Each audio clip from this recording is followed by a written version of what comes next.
gentlemen, welcome to Destiny Education Hanging with the Fellas podcast with your host, Twana.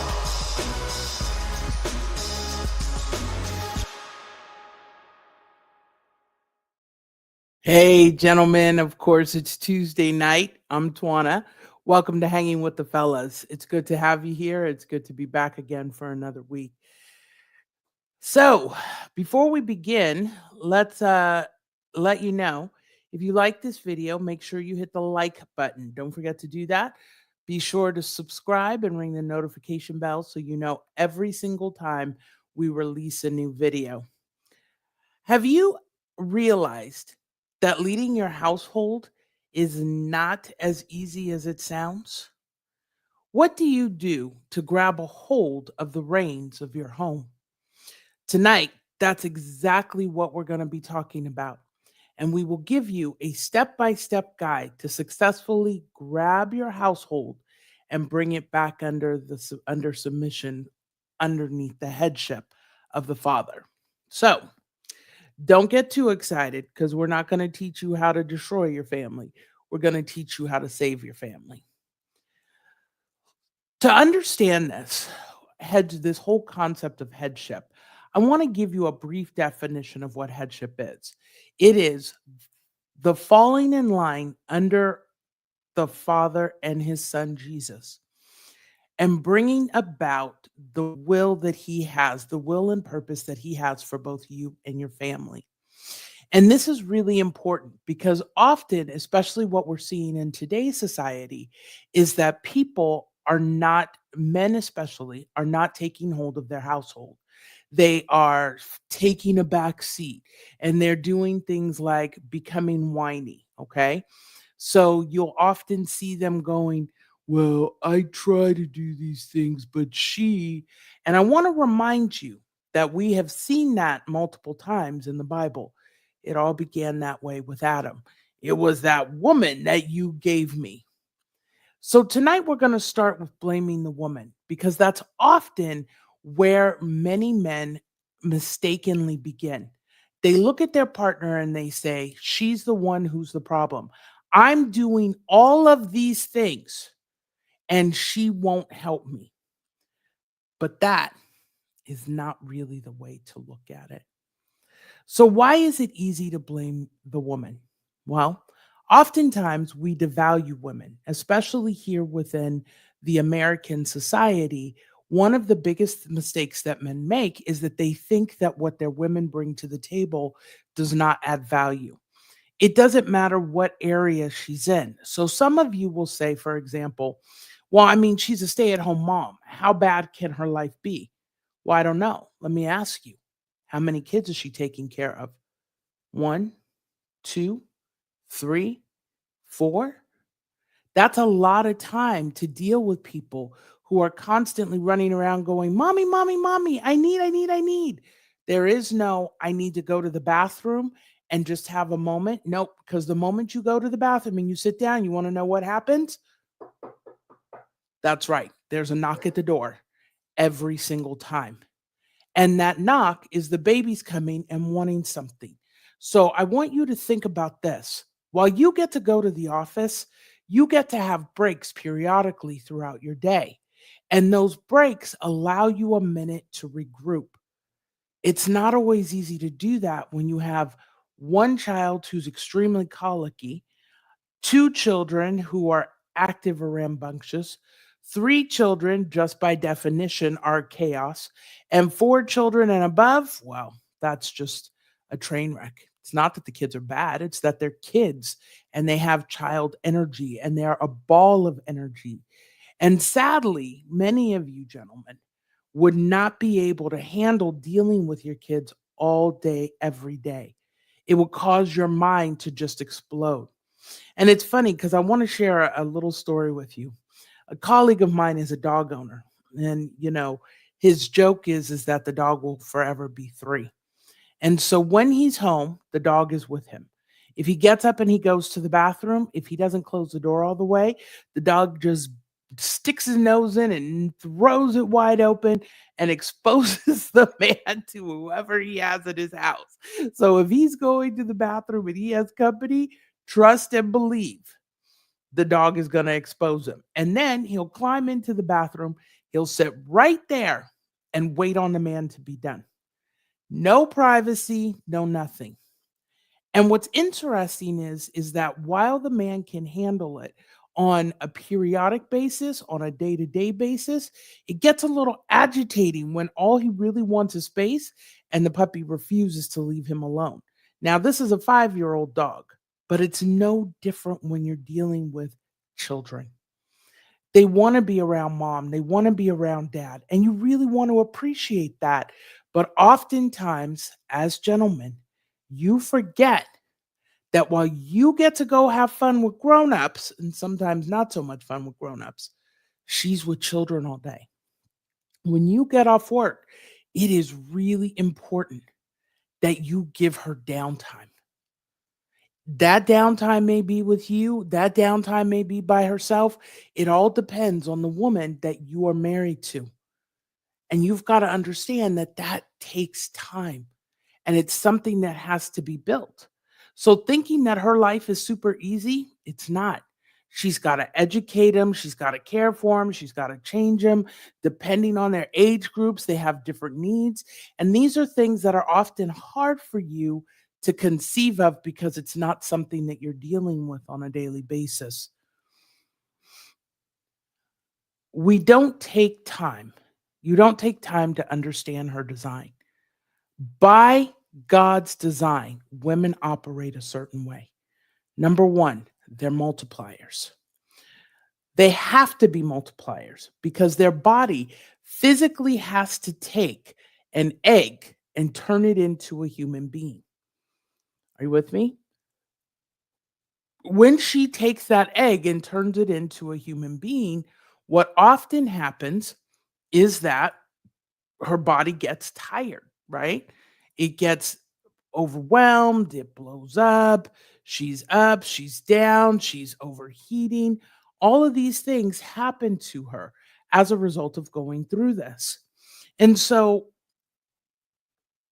women have to multiply. But here's the thing, when God creates something, he doesn't necessarily create it in just one way. Because marriage was designed to be forever, and it was always designed to be one man to one woman, her ability to multiply oft also extends to how you treat her. Her reflection of you always tells you where you are in relationship to the Father. And many of you don't want to acknowledge that, and you don't like that reality of what God has created. And let me tell you why.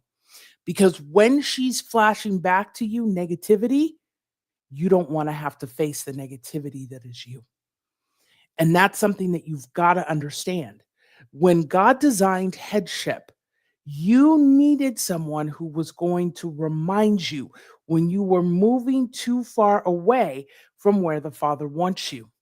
It's not always that she's going to say something, it's that the poison that you spew when you are out of line with Jesus, it's something that goes into her ground and it begins to grow and develop. And then it comes back to you. This is the hardest thing for many of you to understand. It's hard for you to grasp that the way you are treating her is what she is reflecting back to you. And let's be honest, sometimes it's gut wrenching.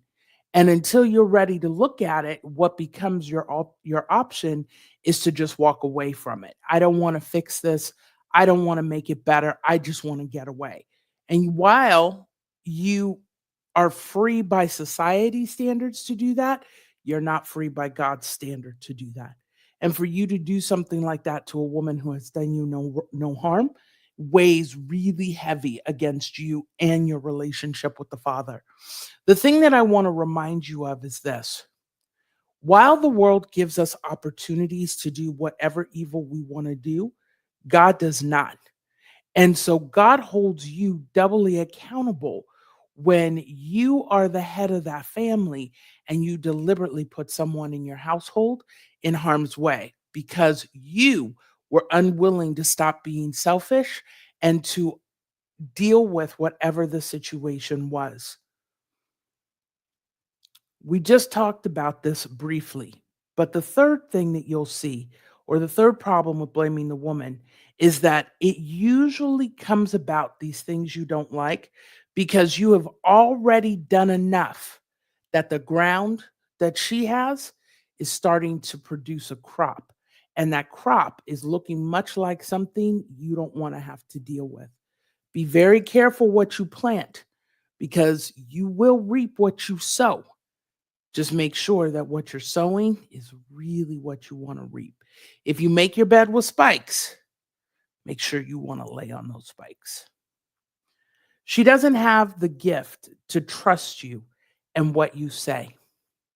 We often blame women when we don't create an environment where she can trust us.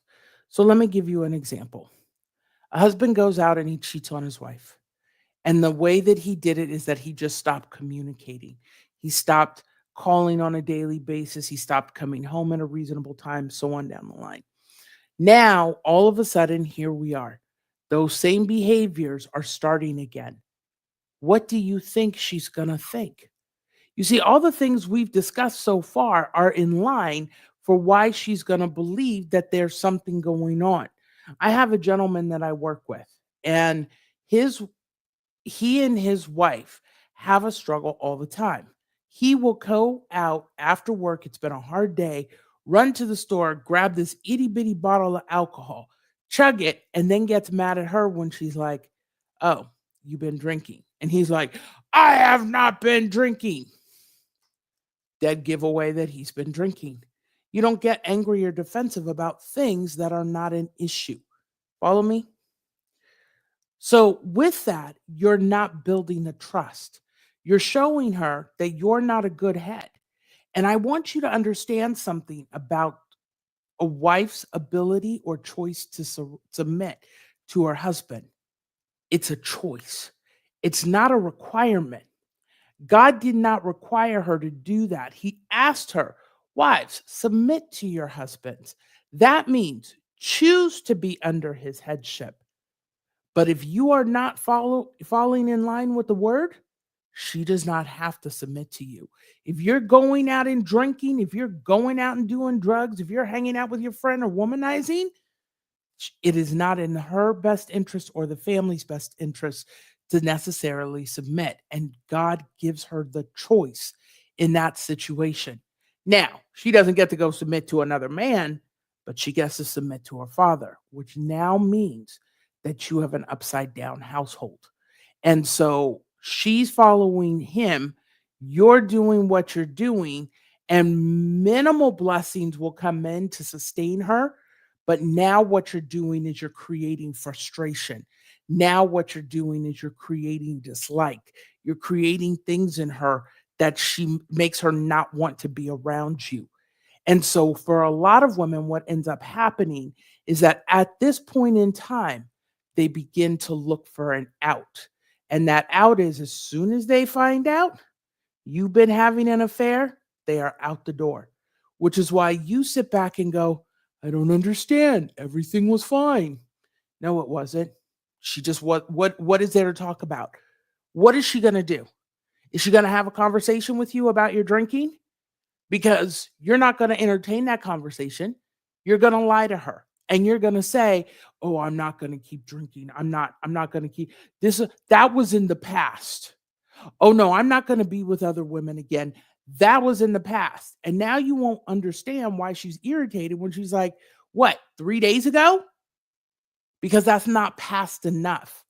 And while God says, "I throw, your sins as far from me as the east is from the west," an unrepentant heart, he doesn't accept that. Like every time you go to God and say, "I'm sorry," he sees your heart. He knows that you're not repentant. He knows when you are repentant. He knows these things. So if he's not accepting your jive, why you think she would? See, that's the last thing that oftentimes you misunderstand about your wife and what makes it easy to blame her. is that God gives her additional insight, especially to you. There's not much you can get away with that if she is truly a wife to you, she's not going to pick up on. She's going to see every single time you're not telling the truth. Every time you're not on the up and up. Every time something is bothering you and you don't want to talk about it. She may come to you and say, "Hey, let's talk about this." And you might say, "Oh, I don't want to talk about it. I don't want to." And she's saying, "Okay, that's fine." She lets it go, but guess what? She hasn't forgotten that something's going on. And finally, and the most important point, that you blame your wife for the things that you yourself are doing, you're unwilling to submit to your father. You see, we often like to play off God like he's not that big of a deal, right? And so we think we can just walk up to him and we can just be like, "Sup, I'm just checking in, making sure you're good. Okay, good. I gotta run. Oh, you trying to tell me something? Yeah, yeah, yeah. You'll have to give that to me later. I got some things I want to go do." Think about how many times you've blown off God. Think about how many times you've chosen something you want to do over spending time with him. I've had many clients who, for about 2 weeks, will pick up the Bible every day and they make this catastrophic announcement and an event around everything that they're doing. "Oh, I have to have my time in the Word. Otherwise, my days don't go." And they do all of this. And don't worry, it's not a few of you who do it. It's a lot of you who do this. And so you make this big deal out of everything that you're doing. And then in 2 weeks, you ain't even thinking about that Bible.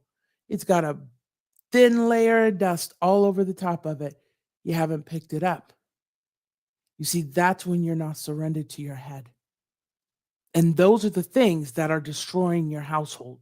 Those are the things that are driving wedges between you and the people that you say you love, because they're not missing the back and forth. While you're trying to hide it from yourself, it is apparent and all over the place for them. And this is something that we often struggle with looking at. So let's talk a little about submitting to the Son. And I want to give you an honest understanding of what it is to surrender. Because when you listen to churches and things like that, it's just accepting the Lord into your heart. Yeah, it ain't that. It ain't that. So let's go to Romans chapter 12, verse 1, which tells us to submit ourselves as a willing sacrifice, wholly acceptable and perfect unto God.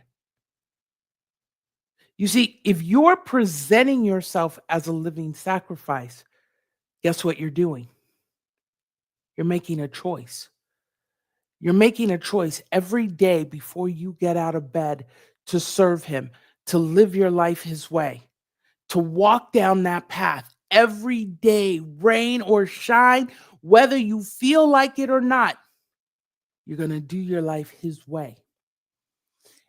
And we struggle with that because in order to get to the point of surrender, we have to understand our weaknesses and our frailties, and that surrendering to anyone plays a huge effect on our ego, because we don't want to have to tell anybody what we did, what we decided, what we're doing, or how we're doing it.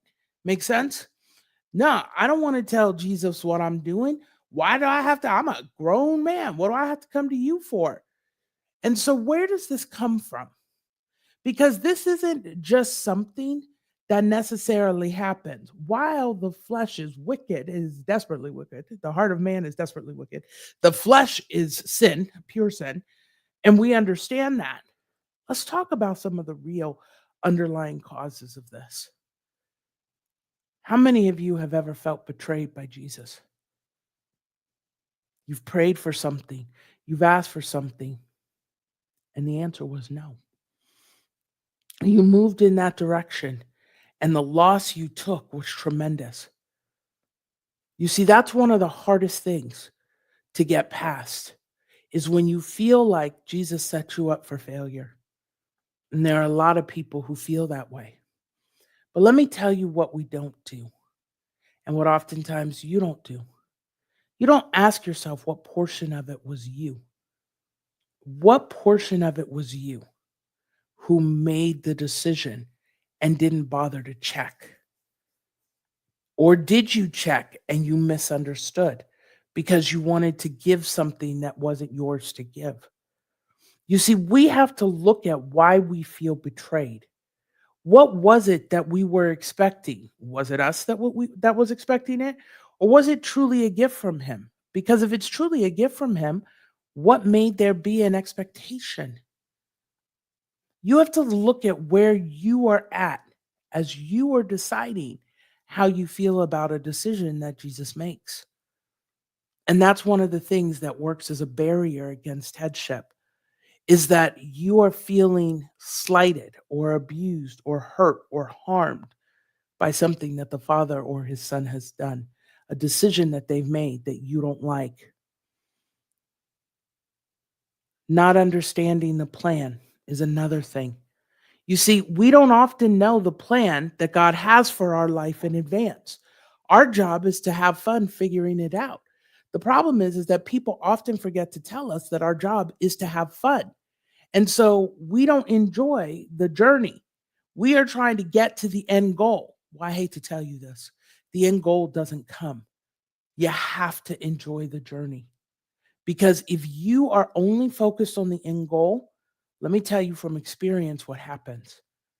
You push yourself so hard to reach that end that you want that you lose your body. You lose different parts of who you are. And now you've got to go spend time and energy and money and all of this to get yourself even a fraction of the way back to where you were. Enjoy the journey. Understand that it's going to happen and quit living down to man's expectations of you. Because there is no human that has high enough expectations of you that you're ever going to live up to them. You can only ever live down to human expectations. Humans often want to keep you where you're at, but God allows you to transcend. And when there's a genuine change does not mean 3 days. A genuine change means that you are sitting down and you're having conversation with your spouse. You're trying desperately to understand, and you're not allowing yourself to get emotional in the process, because what you understand is that she is giving to you what you have consistently given to her. And instead of going at this and being irritated or angered, you go at this with deep reverence and understanding, knowing that she did everything she could in the beginning, and now she's tired. Now she's dealt with so much crap from you, she doesn't have it left to deal with. And when your household is upside down, I promise you that that's where she is. She's tired and she's exhausted. And truth be told, she doesn't see any success coming from the two of you. And every time you lose your cool, every time you get agitated, every time you don't take the initiative to deal with something, in her mind, you're a liar. You wasted her life, and her disdain for you, her dislike, her hatred for you begins to grow. And that's how you end up with so many husband and wives who have no connection after 40 years, after 30 years, after 20 years, because it's been lie after lie, disappointment after disappointment, and she doesn't believe that anything with you is ever going to work. And when she has proof that things are not working and you are unwilling to look at those proofs and to say, you know what? These are some things that we really do need to look at. Let's have some time to talk about it. You know, I know we're busy today. I know we've got this. I know we've got that. But let's make it for this day or this day. And then actually sit down on that day and make it happen. Create an area where there's no distractions. And the two of you can just talk and gnash things out and do whatever it is you guys need to do for your household. If you're not willing to take those steps, you can't show her that you actually are trying to make a difference. Hardening of the heart happens when we have issues with Jesus. The real key to this is that you have to understand from the get go what your issues are with God. It's real easy to say, I don't have any issues with God, but your actions have to be consistent with your words. And your actions are not consistent when you are sitting back and doing things that are against what He has told you to do. That's a hardening of your heart. Those are the things that lead to people being turned to a reprobate mind. Those are the things that leave you alone and in areas and situations that you say you don't want to be in. If she doesn't believe you, it's not because of her, it's always because of you. Now, we're not talking about corrupted women. We're talking about women that the Father has allowed to happen. Corrupted women are a whole different story, and we're not going to talk about them today. That's a whole nother story. Creation of other emotions. When we have ego impacting how we're looking at the Father, other emotions can appear: rage, anger, sadness, depression, disappointment. All those emotions are a part of our not believing that God is for us, that Jesus doesn't have us, or that we don't trust Him and we don't want to submit to Him. All of these things bring about a wife who is incapable and unable to submit to you, because God's not going to let her, He's not going to let one of His daughters submit to a man who's deliberately going to hurt her. He will let her go to a point, and then He will say, no more. You talk to me, I will deal with him. And she's got to move down that path with him until you get back on the wagon. And if you never get back on the wagon, eventually He will allow her to be free. And so many of you you'll often say, that's not what I want. But your actions are showing that's what you want. How are you putting together your actions or inactions and saying that that's not what it is? That's exactly what it is in His eyes. That's how He's looking at it. That's how He's looking down. And so until you start to evaluate yourself, you've got to understand headship first begins with you. You understanding who you are, where you are, and what you are dealing with. So now let's talk about the impact of false religion on your ability to surrender. When you go into some of these places, they will tell you all kind of craziness. Oh, well, there's inconsistencies in the Bible. No, there's not. There's not inconsistencies in the Bible. And people who say that haven't read the Bible. They haven't studied the Bible. They don't know God. They're talking out of the side of their mouth. They're talking with forked tongue. And you've got to understand that. They're not telling you the truth. And so when we have a perception of inconsistencies in the Bible, guess what it does? It hinders our ability to fully trust. The last thing that should happen, although it does on a regular basis, and you know what I'm talking about, is when you look at people to be your representation of Jesus. Now, let me make sure I understand something. You gonna look at these people who are talking this talk that makes 0 sense and live in a way that's alternate to that, and thinking that an almighty Jesus who created everything you see is a-okay with that. Why? Because somebody told you it was?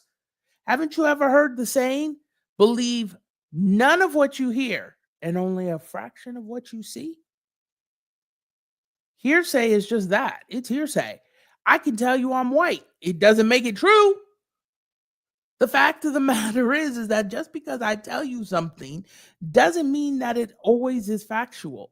When people sit up here and they tell you, oh, I'm a Christian. First off, if they were truly a Christian, they wouldn't have to tell you. Their life would show it. They would handle things differently. They wouldn't run at the first sign of trouble. They would stand, and they would not work from an area of hate. They would work from an area of understanding, and compassion, and albeit love. And when they don't come from that way, they are not coming from a godly perspective.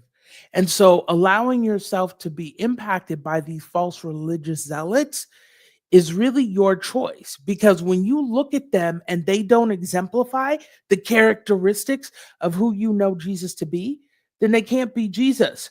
It would be like a black person telling you they're white or a white person telling you they're black. But when you look at them, that's not what they are. And don't get into the weeds and off it. Well, no, no, no, no, no. See, that's that nonsense that keeps you separate from the Father. Leave it alone. You understand what I'm saying, so don't front. Now, having expectations that are not yours to have. So you go out and you decide that you want to jump off of a building that's 300 feet tall. And now you're mad because you hit the ground and your legs are broken. You're lucky all you had was your broken legs, right? So here Jesus is. He's got you. He allows you to not die, but just to break your legs. And now you're mad at him because you jumped off a building and he didn't make you fly. See, that's having an unrealistic expectation of who Jesus is. And these are the things that set us up for our ego to get involved in how we deal with our family. When you deal with your family coming from a place of ego, you lose your family. And you've got to understand that when you are not willing to deal with you, you separate yourself from the Father. And that's the last thing you want to do. Because the one person who can help you is the one person that you're setting yourself away from. So now let's go through the steps. How do we build headship? Step 1, you must believe. There is a huge impact that comes from believing. And for this, I want to take you to Hebrews 11:6. Without faith, it is impossible to please God.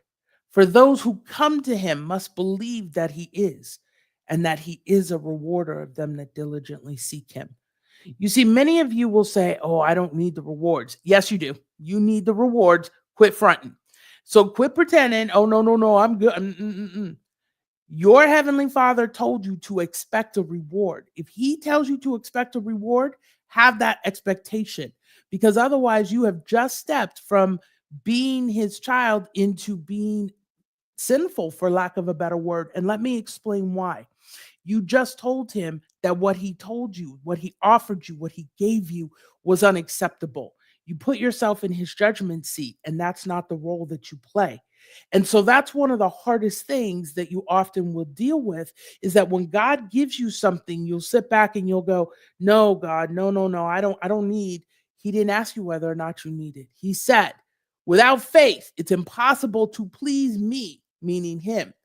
For those who come to me, him, must believe that I am the Father, and that I reward you who diligently seek me. That was his order to you. To tell him any other way, would you walk up to a king or your boss and say, oh, boss, no, I don't need that raise, but thanks for thinking of me? No, you wouldn't. You'd be like, you better give me that raise. You better increase it by X amount of percent. You understand what I'm saying? So then why would you step to your heavenly Father and do that? That doesn't make you holy. And so oftentimes we confuse these things and think that, oh, well, if I don't want anything, if I don't have an expectation of reward, then I'm being more holy. No, you're not. Now you're being disrespectful in God's eyes, and don't do that. Be excited for the rewards. Go to him and say, I want to know what my reward is going to be when I get this right. And he sometimes will tell you. And so then you have an expectation, and you can work with him and use that information to understand him better and understand how he works. Okay. Jesus, no one can come to the Father except by me. See, this is all part of step 1. So you've got to believe that the Father is, and that he's a rewarder of them who seek him. Now you have to believe that Jesus is the only way to get to the Father. Because I want you to understand something. The world tries to convince you that there are multiple routes to get to God. There is not. So, how do we know this? Like, how can we say this with certainty? Because the Bible says something that's really interesting. And it's something that if you pay attention to, you see it in everything you do every day that you get up and you walk out of the house. It says, creation testifies to the existence of God. Okay. Why is that vital? Okay. He says, we produce after our own kind. Have you ever known a human to produce a dog or a panther or a lion or a bear? No. Have you ever known any of those animals to produce a human? No. This is how we know that this world is not created by random chance. Now, we can go significantly deeper than that, but let's not. Let's just keep it at a basic level. The fact that you can know a redwood tree because it looks like every other redwood is an indication that there is a creative hand behind everything that's going on. To think that there is more than one way to get to that person is arrogant.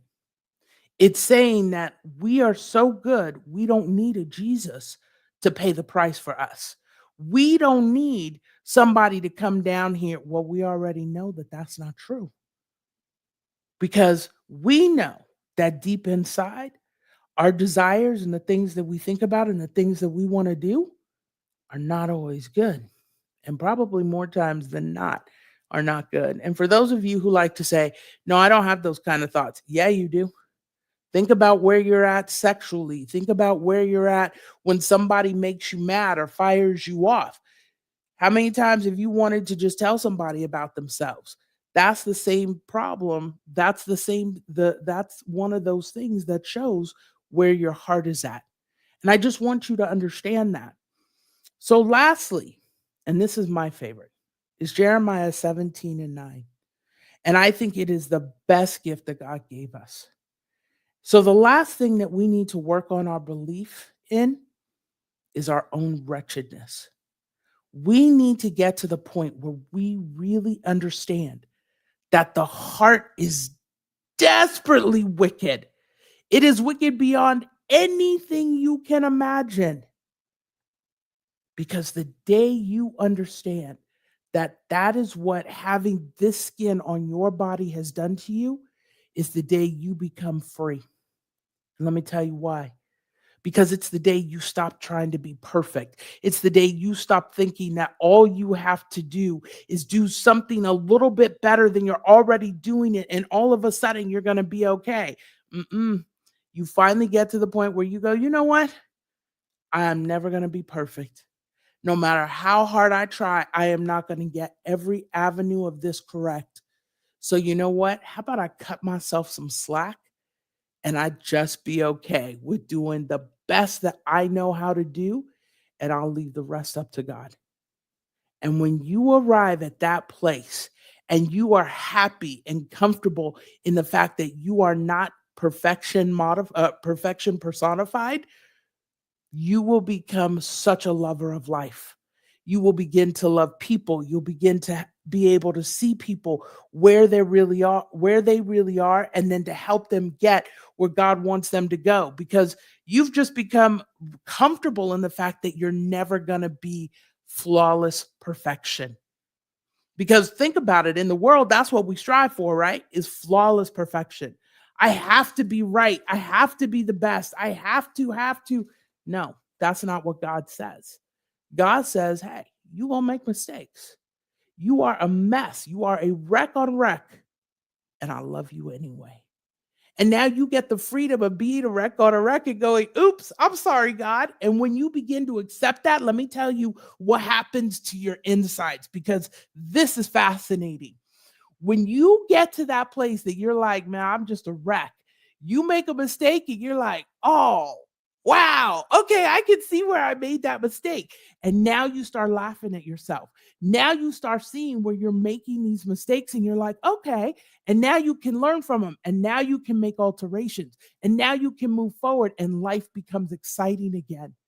You see, part of why life is so overwhelming is because we hold on so tightly to this concept that doesn't exist, that we are one day going to be just these flawless individuals. And then we finally let it go. And now we're free. When you start to believe, it puts you in line with the Father. Now, every single thing that you begin to put your hand to suddenly starts to work. It suddenly starts to grow. And you're like, hey, this is exciting. Let me do some more. And it gives you energy and it becomes exponential and it motivates you and it gets you moving and going. It opens doors for everything to be a success. Because remember what God told you. All things will be put unto you when you seek him first. When you are like a tree planted by the river, your fruit, all fruit, will bear in its time. All of these things are things that he's already promised you. And now, because you believe, because you're moving in that belief, you begin to see how this all plays out. And it becomes really exciting. It allows trust to be built between you and your spouse and your children because they begin to see your love and excitement for life, the zeal that you've never had before. It shows you as a strong, effective, and reliable leader, and it makes people want to come underneath you. As a matter of fact, it creates a scenario where they are so comfortable, they can't imagine not being underneath you because of the love that you have, this excitement that you're going through. And it shows that you are designed to be a leader across the board. That's what step one, just believing, does for you. Isn't it funny? I can say just believing, but it's actually believing. Like it is the biggest part of being able to take back your headship is you being able to believe that all things are possible through Christ who strengthens you, that you don't have to be perfect, that you really get to take all of your weight and put it onto his very broad shoulders. After all, the man carried a cross after he had been beaten with cat o' nine tails. I don't know about you, but that's a big dog. Step two, develop a prayer life. Let's talk about what a prayer life looks like. It's shifting the burden from your shoulders to Jesus's. I'm not going to expand on what we just said. Those are big shoulders when you can go have your flesh ripped off your body and still carry a cross. He was designed for that. That was his purpose. His purpose is to carry your burdens. His purpose is to send the Holy Spirit to walk with you, to hold your hand. Like you have been set up to win in every possible way. All you have to do is hit your knees and start talking. You know what, God? Here's what I'm dealing with. Here's what I need. And this is what I needed. Because understand this, you are going to have a very different prayer life than your wife will. Your wife can sit down and pray for an hour. She can pray for an hour, right? You are not going to be that person who prays for an hour. You're going to be that person who walks up to God and goes, hey, the rent is due on Thursday. I'm going to need some money. Thanks, God. And you're going to walk away, and that's okay. That is perfectly okay because that is exactly how you were designed. The amount of time you are required to spend in prayer doesn't exist. He asks very specific things. Don't sit up there and let people know you're praying, ripping your clothes open. Oh, Heavenly Father. Don't do all that. That's it. That theatrical experience that you just gave everybody, that's all the gift you're going to get. Don't be going and telling people about your private time with the Lord. Don't be letting them take pictures and videotape. No, that is not acceptable. Understand that your prayer life with him is yours. You pray to him and then let him reward you outwardly and openly because that's how he likes to do it. Understanding Jesus's expectations, I just gave you one as it relates to prayer. Honor your wife. That's what he tells you to do. So honor her. Fasting. You will be required to fast. And fasting means that you go without meals. Not that you give up chewing gum or that you give up alcohol for 40 days or that you give up. You're not supposed to be having sex outside of marriage to begin with, so you don't get to fast sex. If you are married and you guys choose to fast sex, you can do that. It's not fasting is food. Biblically, fasting is food. So any other thing else is humanity. That's not God. Step 3, communication. Being willing to listen. You see, you have to be willing to listen to the Father to get your guidance and your direction from Him so that He can tell you where to go, when to go, and how to get there.